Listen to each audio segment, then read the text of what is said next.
Yo, bonjour à tous, j'espère que vous allez bien. Donc aujourd'hui, on se retrouve pour une vidéo assez importante puisqu'elle va être longue. C'est le F-104S ou 148 de chez Zukaimura. Alors, Zukaimura, qui est une marque assez particulière, qui est une marque avant tout déjà de passionnés. C'est vraiment une marque qui va faire déjà les choses différemment. Et le patron de cette entreprise adore justement le monde de la maquette et tout ça. Donc du coup, bah, ça se ressent quand même un peu, surtout au niveau de la notice.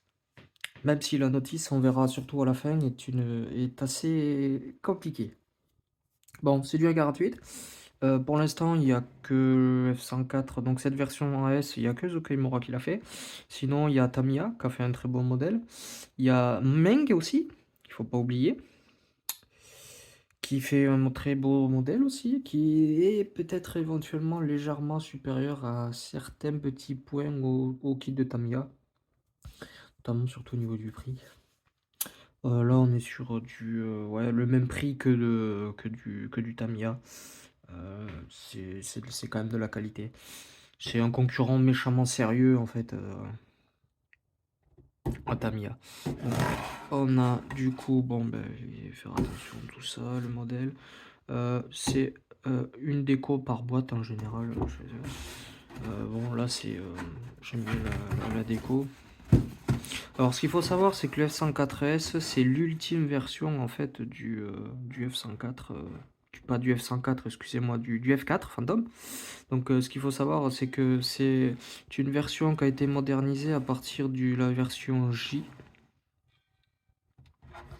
qui a permis bah, de le tenir quelques années de plus.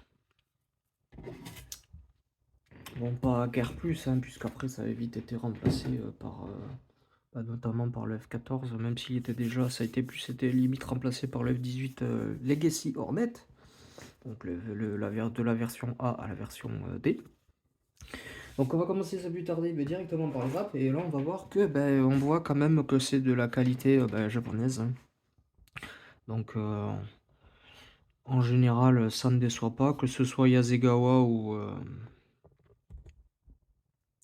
ou Tamiya, la qualité elle est là. Si toujours d'avancer un petit peu, voilà.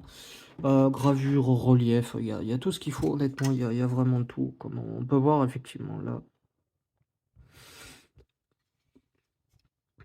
Bon, là, il y aura peut-être justement ici éventuellement un trou. Ouais, alors bizarrement, là, il y est, juste à côté, il n'y est pas, alors que normalement, il devrait y être sur les deux. Donc là, c'est la partie du fuselage, hein, qui est vraiment très propre pour le coup, hein. Il n'y a pas de. C'est bien moulé, il n'y a pas de. Il n'y a pas des bavurages, il n'y a rien, les plots ils sont mis comme il faut. Donc là, c'est la jambe du train avant. Elle est légèrement plus longue justement parce qu'il y a une version, enfin c'est la même version, mais dans les options, on peut faire justement au catapultage. Donc ce qu'il faut savoir, c'est qu'il était assez cabré et la jambe du train avant, ici, là, était extrêmement élevée. Donc là, c'est le réservoir central. Bon, là, c'est la crosse d'appontage. Donc voilà pour ça. Le moteur est détaillé, même si je pense qu'il y aurait matière en fait à rajouter des choses. Bon, dans l'état, il est quand même pas mal, hein. C'est toujours mieux que, pour le coup, que Tamiya, puisque Tamiya ne l'a pas, n'a absolument rien fait avec ça. Ce qui est un peu dommage quand on voit que c'est à peu près le même prix, sachant que bon, du Kaimura, ça se monte aussi quasiment aussi bien que du Tamiya. Faut dire les choses, hein, honnêtement, c'est la même chose, hein, ça se monte aussi bien. Donc là, la grille de post-combustion qui est extrêmement bien faite, là c'est pareil, ça c'est quand même, je trouve ça quand même assez bien fait. C'est quand même, c'est bien fait, y a pas bon après pour les gens qui sont un peu plus, qui veulent un peu plus de réalisme éventuellement, bon oui effectivement, il y a quand même l'aftermarket, hein, notamment les tuyères en résine. La partie vitrée, qui est, comme je les aime, c'est-à-dire pas avec une ligne de moulage, donc ça c'est plutôt bien. Donc voilà, hein, après c'est classique, hein. Quelques parties Du cône avant, des morceaux, des becs de bord d'attaque aussi, je pense que ça fait partie, des trappes de train principales, une partie aussi des entrées d'air. Bon, tout est fait, de manière assez bien. Léger bémol éventuellement, c'est effectivement les pastilles d'éjection qui se voient ici, un peu trop de mon goût. Donc ça, bon, un petit coup de ponçage, éventuellement un coup de mastic et ça partira tout seul. Là, ici, on voit du coup, c'est bien fait. Bon, c'est là, honnêtement, ils ont cherché compliqué, hein. Là, faire ce système-là, c'est compliqué. Assez compliqué. Là, ici, hop. Donc d'autres parties donc du cockpit, et du train principal, enfin du moins du puits de train principal. Sa particularité, c'est, les dièdes électriques, je crois de mémoire, qui sont faites comme ça, extrêmement fines comme il faut. Donc là, pour le coup, c'est extrêmement bien fait. Là, pareil, on voit qu'il y a quand même du détail. Bon, éventuellement enlever les fils et puis les remettre, c'est possible. Pour le coup, est-ce qu'il y a besoin de changer le siège? Je ne pense pas. Sincèrement, je ne pense pas. Il est quand même assez bien fait, même les strass comme ça, c'est bien moulé. On voit qu'il y a quand même, un sacré niveau, hein. Même ça, regardez ça, c'est assez fin. Un bon, coup de mise en peinture et ça ira vraiment très bien pour le coup. Là, pareil, éventuellement enlever quelques fils ou éventuellement rajouter quelques fils. Ensuite, c'est une partie qui est assez importante, hein. Donc on voit bien les détails. Donc là, c'est propre, hein, c'est propre, hein, c'est du japonais. La qualité japonaise, on la retrouve. Pareil au niveau des panneaux, le tableau de bord est sublime, hein. Alors au tableau de bord, est-ce qu'il faut honnêtement, sincèrement, il y a pas besoin des décals. C'est en décals qui sont pas top par contre pour les décalques à ce niveau-là. Mais là, il y a pas besoin, un petit brossage à sec, éventuellement un pinceau ultra fin à 3 pales et ça passera extrêmement bien. Bon l'intérieur il y a rien à dire, hein, honnêtement, hein. Il y a rien à dire. On continue donc là, c'est les charges du coup, donc Sidewinder et Sparrow. Les versions, je ne saurais pas les dire, je crois qu'il y a du L, du H, du J. Je crois que c'est surtout J et les Sparrow, je crois que c'est des F. De mémoire, bon après il peut importer, bon là pareil, hein, il moule un tiroir, on voit bien que les trous sont faits de manière comme il faut, hein. Là avec l'échelle d'accès, donc voilà. Donc ça, cette pièce elle est en 2 fois.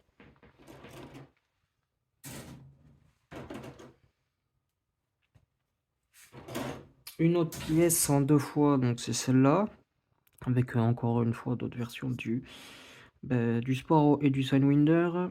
Donc là du coup c'est, les réservoirs, externes. On met en général sur les qui est souvent d'ailleurs sur les avions. Même s'il avait quand même un rayon d'action assez décent. Ensuite, d'autres parties. Donc là, c'est plus orienté sur des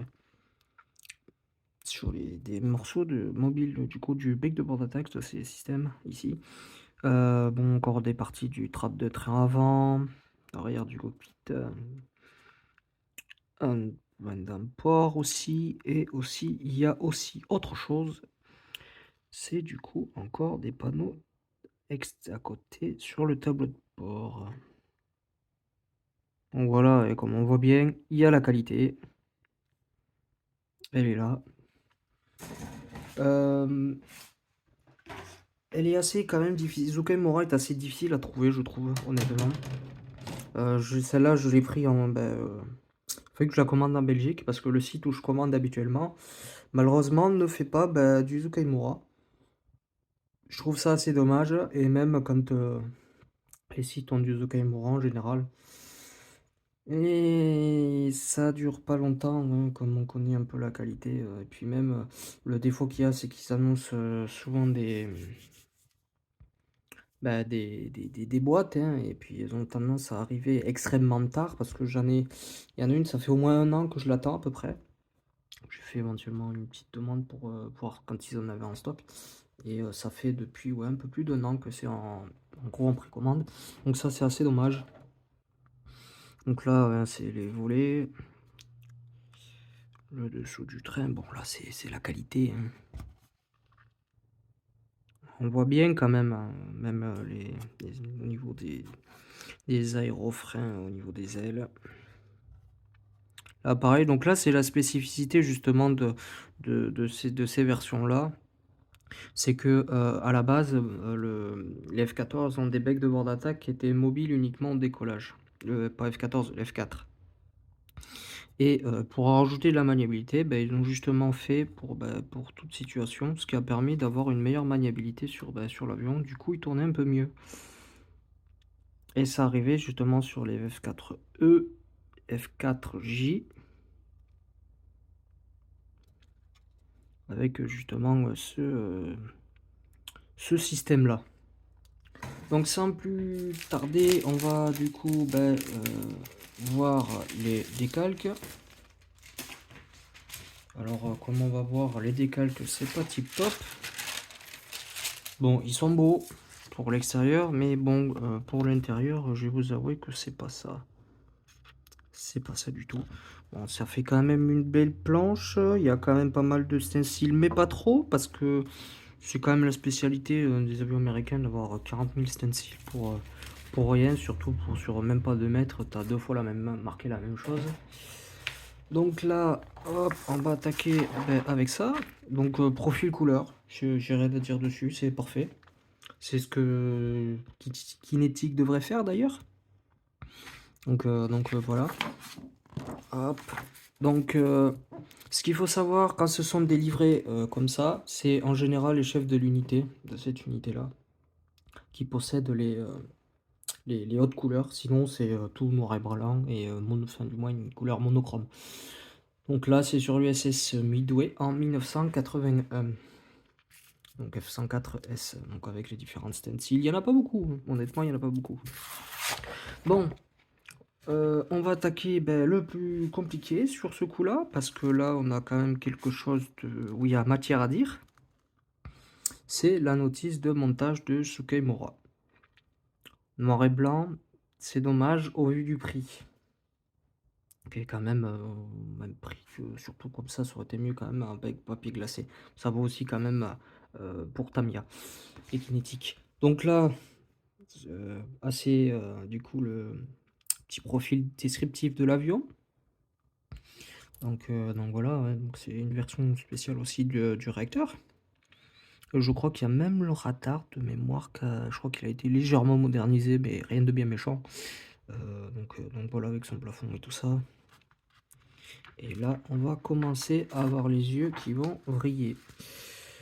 Alors, c'est les informations de l'assemblage, c'est bien le problème qu'il y a chez Zukaimura. Bon, là, c'est les spécificités de l'avion. Enfin, c'est que c'est le bazar. C'est écrit un peu partout, n'importe comment, c'est touffu. C'est vraiment le défaut que Zukaimura a, en fait, c'est vraiment sur ça. Après, ils expliquent comment ils ont fait pour faire comment ils ont fait ça ici. Donc ça, c'est quand même plutôt bien. Mais je pense que il faudrait qu'ils fassent ça éventuellement soit sur un autre livret, soit de manière plus lisible. Parce que vous allez voir que ça va être une horreur à déchiffrer. C'est honnêtement une maquette comme ça, c'est pas fait, c'est clairement pas fait pour du débutant parce que il y a tendance à s'y perdre. Pourtant, c'est une très très belle maquette. Donc, s'il y en a qui veulent faire justement un fantôme, partez vraiment sur du Tamiya, voire du Meng. Donc là, encore des informations avec les couleurs. Donc là, c'est les couleurs de Valero. Là, on attaque du coup avec le siège, qui est de toute façon extrêmement beau. Là, pareil. Alors voilà, donc vous avez une partie des pièces qui sont ici notées, pareil ici. C'est touffu, quoi. En fait, honnêtement, je pense que ça ne sert pas à grand chose. Sincèrement, cette partie-là, ça sert à rien. Ils auraient juste mis ça avec justement Ce genre de choses, c'est très bien, il y a là ça va, mais ils rajoutent des choses qui sont pas forcément, utiles. Donc là, pareil, on avance, pareil, bon, c'est éventuellement un récapitulatif, mais là justement ça aurait été bien d'avoir, de la couleur. De la couleur, ça aurait été vachement mieux. Comme, de plus en plus de marques d'ailleurs le font, là pareil, donc là aussi, là c'est pareil. Ils mettent un peu extrêmement important. Donc là, c'est bien quand même, c'est important, c'est justement faire des tests à blanc, des assemblages à blanc, pour voir si tout colle bien et tout, qu'il n'y a aucun souci avec ça. Donc ça, c'est plutôt quand même positif. Bon, il n'y a pas que du négatif non plus, hein, mais il y a quand même des choses. Bon, là, en vrai, ça va. Pour l'instant, c'est pas les parties les plus difficiles. Donc là, on voit bien où c'est que ça se met. Là, il remontre. Là, justement, ça aurait été bien, vu la taille des pièces, ça aurait été bien, justement, de les avoir légèrement avec une couleur différente, pour voir à peu près où ça se positionne.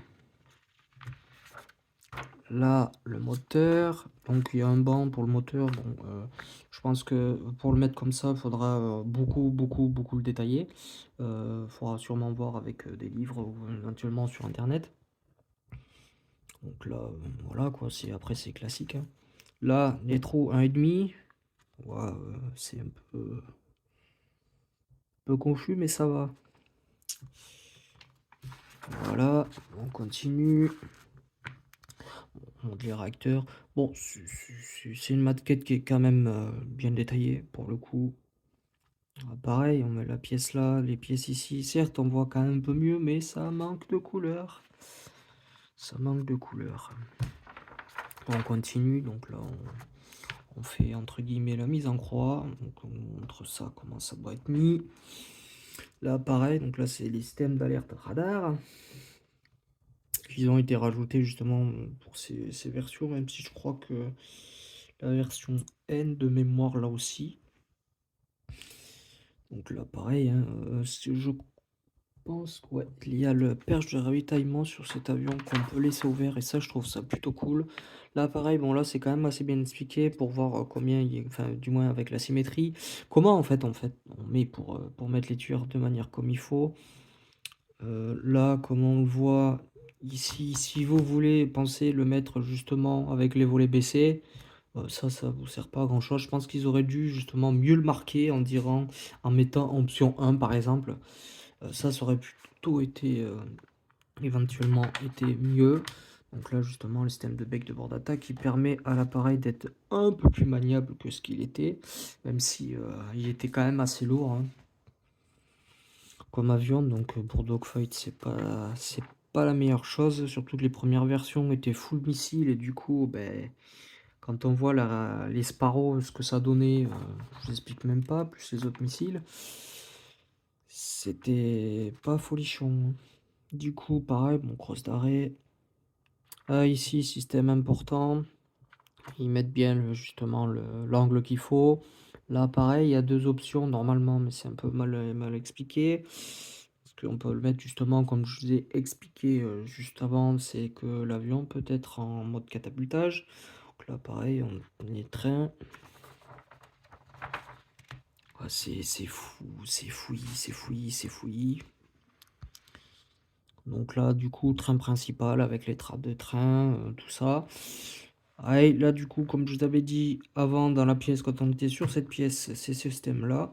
Donc on met ici et ici. Donc ça, je trouve ça plutôt pas mal. Franchement, je trouve ça vraiment bien parce que personne ne le fait, bizarrement. Pourtant, c'est quand même assez important, surtout qu'il y a quand même un relief dessus. Donc, ça existe quand même en photo découpe. Il y a certaines marques qui le font en photo découpe. Mais en plastique comme ça, personne ne le fait. On continue. Là, c'est pareil. Encore d'autres parties. On va mettre différents capteurs. Ce qui est bien, c'est qu'ils te disent cette pièce, ce que c'est. Donc, c'est une antenne. Ça, c'est plutôt bien. Comme je vous dis, il y a certes du mauvais, mais il y a aussi du très bon. Et ça, pour ça, il faut quand même le souligner, même si justement ce genre de choses ne sert pas à grand chose. Là, ils y mettent attention. Là, pareil. On continue. La verrière, pareil, ça, des fois, on les a en photo découpe. Bon, là, on les a en plastique. Honnêtement, ça me gêne pas plus que ça. Éventuellement, un petit ponçage sur l'arrière peut le faire un peu plus fin. Le seul défaut qu'il y a sur cette maquette, honnêtement, c'est le brelage qui n'y est pas. C'est vraiment dommage. Tamiya, même s'ils les mettent pas en photo découpe, au moins les mettent en décalque. Eux, bah, du coup, bah, les mettent pas. Je trouve ça vraiment dommage. On commence du coup avec les charges. La particularité, c'est la perche de ravitaillement. Donc du coup, l'avion est ravitaillable en vol. Là, pareil, du coup, bah, on arrive avec les charges offensives.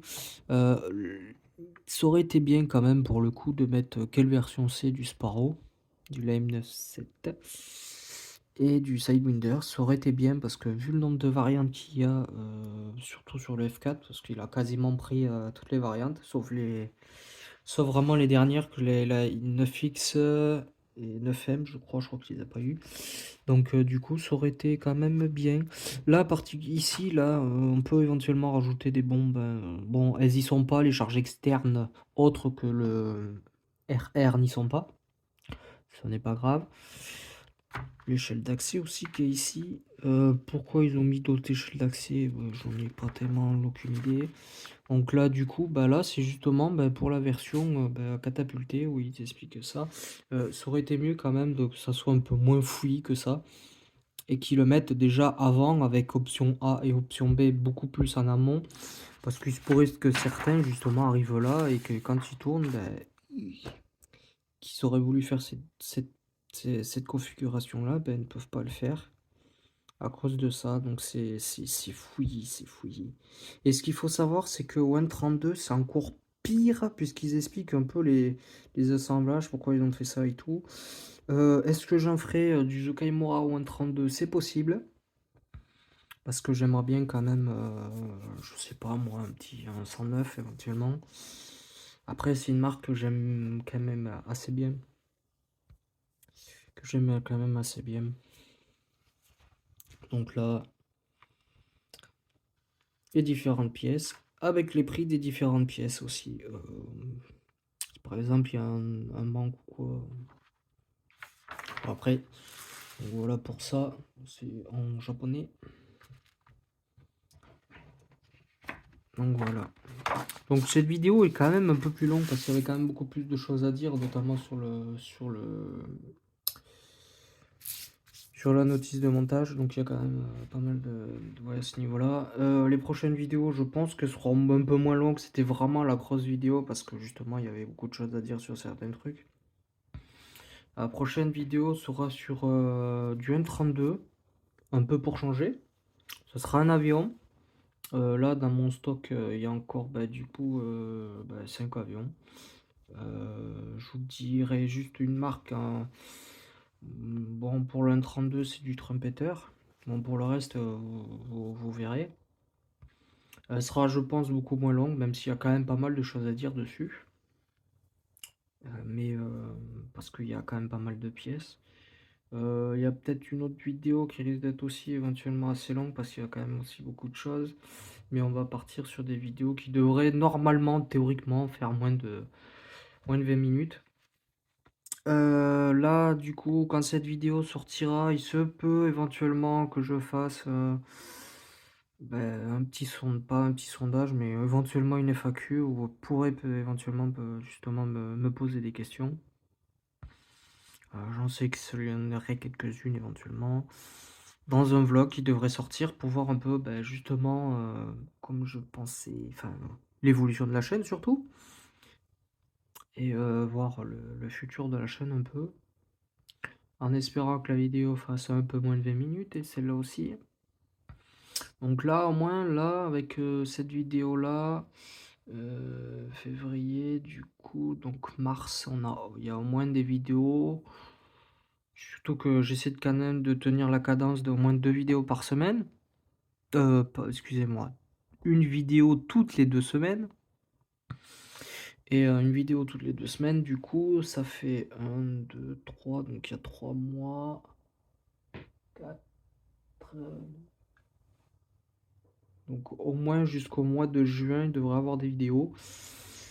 En espérant que d'ici là, ben, il puisse avoir déjà mais un peu plus de matos, notamment au niveau de l'éclairage. Beh, pourquoi pas commencer les prémices des montages, hein, des maquettes surtout, qui apportera aussi, je pense, un peu plus de vidéos. Et puis voilà quoi, on va essayer d'évoluer ça comme ça. Bon, pour l'objectif de l'année, on verra ça justement pour la FAQ et le vlog en même temps. Donc voilà, donc si jamais ça vous a plu, n'hésitez pas à la partager, hein, c'est extrêmement important, à mettre un petit pouce bleu aussi et à vous abonner surtout, c'est gratuit. Allez, je vous dis à plus pour de nouvelles aventures. Tchuss!